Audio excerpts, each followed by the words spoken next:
All right, so here we have Puma Punku in Bolivia, and I happen to think that a number of the theories are in fact wrong with the theories from the academic world and the ancient astronaut theory world. I think they're both mistaken in some instances, and that's where I want to try to set out what I think is my belief. Being an ancient astronaut theorist, I want to tell you honestly what I think. Now you can see here how there are pieces that are just kind of floating around in midair, and you like dig down to them. This is obviously some kind of they were hit by a flood of something, a landslide or a rush of water, some kind of super flood, whatever, that trapped all the major stones basically up in the air and in positions like that. Because if anyone's just taking them, breaking them apart and taking them to use for something else, they wouldn't bother putting them on fucking like mounds of mud and earth and then burying them. And because it's not like it's wind blown dust particles that have covered it up over time. It's straight up mud. It's straight up. It's not like it's just the natural coverage of dust over time. Okay, I mean it's fucking mud. All right, it was. It's not like if that's what naturally happens over what they say 500 years. I think that's because that's when they say all this was built and happened was just 500 years ago. It was so in 500 years this whole place is filled up with mud thick like that. Nothing happened to it though. That's just natural. That's just time. Okay, no cataclysm, no nothing. Okay, and all these things are just sitting around like this in these crazy ass positions because people came and just broke them apart like that.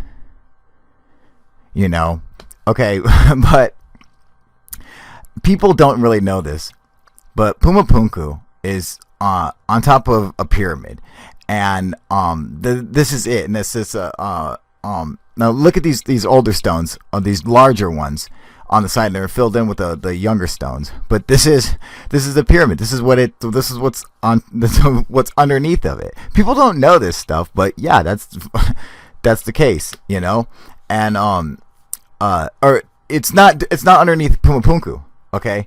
It's under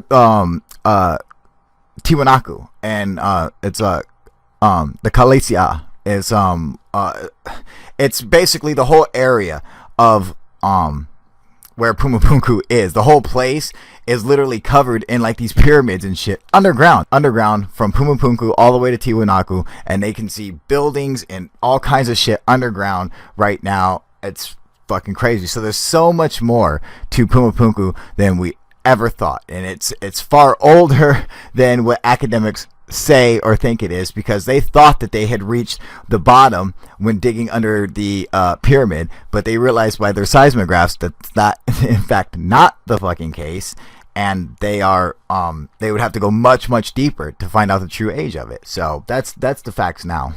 Now, one thing like I have to point out with my theory on this stuff. Now, you see these blocks here.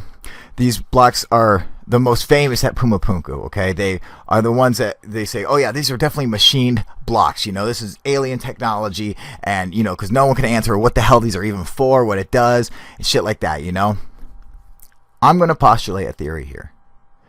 Now, all the blocks that have these perfect edges, these totally straight, flat, perfect, smooth edges, are all andesite. Even though they had andesite and sandstone available, the only square ones are andesite. So my belief is that it's a process of splitting the rock on a very tiny scale, like something we're not used to seeing, because we only do it to large boulders like these ones right here with a giant line and giant drill holes running along the line. Then they would stick in wedges, fill it with water, and let them swell up, and they would split the rock. So, but that's how you do it on a giant scale. It doesn't work on a little scale, and I'm saying they figured out a way to in fact make it work with andesite. And I think I have a theory on how this might have worked. Okay, so if you were to take pieces of hot molten steel, like a piece of molten copper, you get it red hot, and then they would hammer it into these pre-drilled holes, and then do it all in succession, and it would heat the andesite from the inside out, and then they would throw water on it, and cause it to fracture, to break it apart, basically, not totally like pop it off, but open up the fracture along the lines already that they already have cut in, and then they could just hit it or tap it, and it would crack off straight and crack off on a whole piece. And it looks like you can see evidence for this in the fact that there's no chisel marks on anything. So that's one that they're like, why is there no tool marks on it? And I think that helps answer that's exactly why.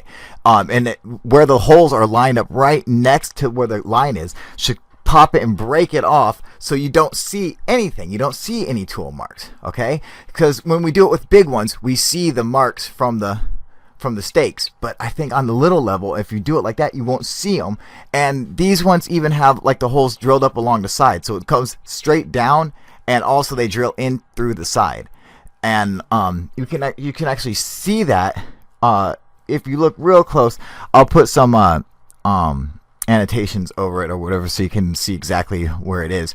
But I think that's how they would do it. So they would drill from a couple different, from the top and from the side, and put instead of putting pieces of wood, because that wouldn't have enough power to do it. I think they would do like hot steel and cause the inside of it to heat up, and then hit it with water and let it, so they could fracture it easier. And so if you look at where those green dots were on the side, like on the side wall of it too, you could see how they would come in, and when it would break off, there would be no marks of it. You wouldn't see the holes, you wouldn't see the damage from it, because that top line where it's carved should break off and split just perfectly. And so I think that's what they're doing. So I don't think either side really has it right. I mean, I bet you'd fucking work. I'm just fucking saying.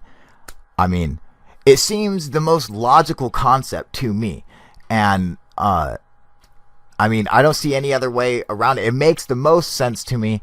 And I'm fucking sticking to it. I really think that's what it is. It's not alien, like the ancient astronaut theorists say. And it's not fucking Dolomite pounders like fucking Chris White says. It's like this, and I really think that this is correct. I mean, I could be wrong.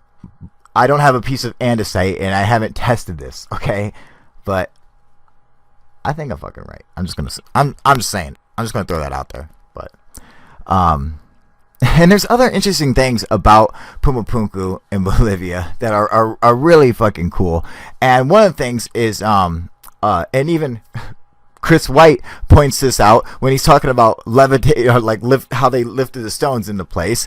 And he's like, oh no, they had like these lifting straps holes cut into them or anything. So let's take a look at this real quick. Okay, what do you think? In depth on two adjacent faces for holding ropes. Did he levitate these blocks? Did they cut those holes? How did they drill that out? Tell me, how did they drill that out? How was that cut out of there? That's what I want to know. That's what makes it so fucking interesting. Not the fact that, oh yeah, that's what you think they were for. You think they were for lifting straps. That doesn't fucking matter. Okay? Tell me, how the fuck did they make a cut like that? Can we make a cut like that? I'm just fucking throwing it out there. If you know how that was drilled out, tell me what tool they used. Tell me the process that they used to drill that kind of hole out. I would fucking love to know it, because I sure as fuck can't find anything on it. So you tell me, alright? Other than that, I'd say you don't know what the fuck you're talking about, man. That I think is just one of the coolest things in the world is the Magna Fuente bowl. It's a prayer bowl that was found in Bolivia, and what's interesting about it is that it has ancient Sumerian cuneiform text written on it, along with designs that are Bolivian. So it has like a mix. Now, what is someone in Bolivia doing writing in cuneiform? How would they know that language? Sumerians were the first civilization. So, I mean, there shouldn't have even been a civilization in Peru that was what we would consider, like a society. But yet there's someone over there doing this writing. It was either that, or someone from that time brought it over to Bolivia. But either which way, it doesn't matter. It's still fucking crazy. Now, there's also other clues that there's a connection between Bolivia and Sumeria. Now, a lot of people might claim, oh, coincidence. But let me show you all the coincidences, and I'll let you guys figure it out for yourself.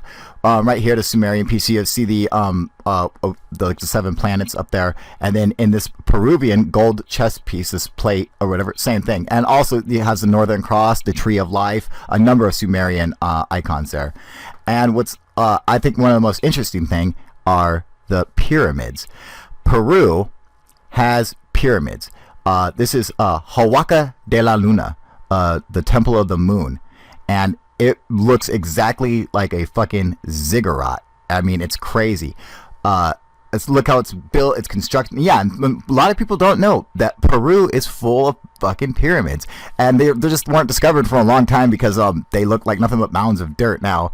That's like a picture of what they think would be under the sand in Peru, you know. So I mean, they really have some kick-ass pyramids out there. This is actually iconography inside of Huaca de la Luna, and it shows the passage of time of the ones who came before them. And like, look at the side of this. You see how it really looks like it has been damaged from rain, you know.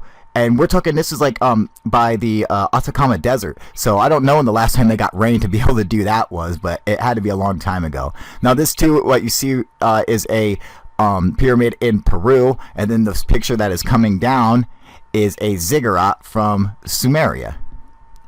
Or Mesopotamia, modern day Iraq. You know, like the Persian area. But yeah, they look real fucking similar. I mean, like the design, the shape, and everything, except it looks like the Peruvian ones kind of, you know, got destroyed a little bit easier.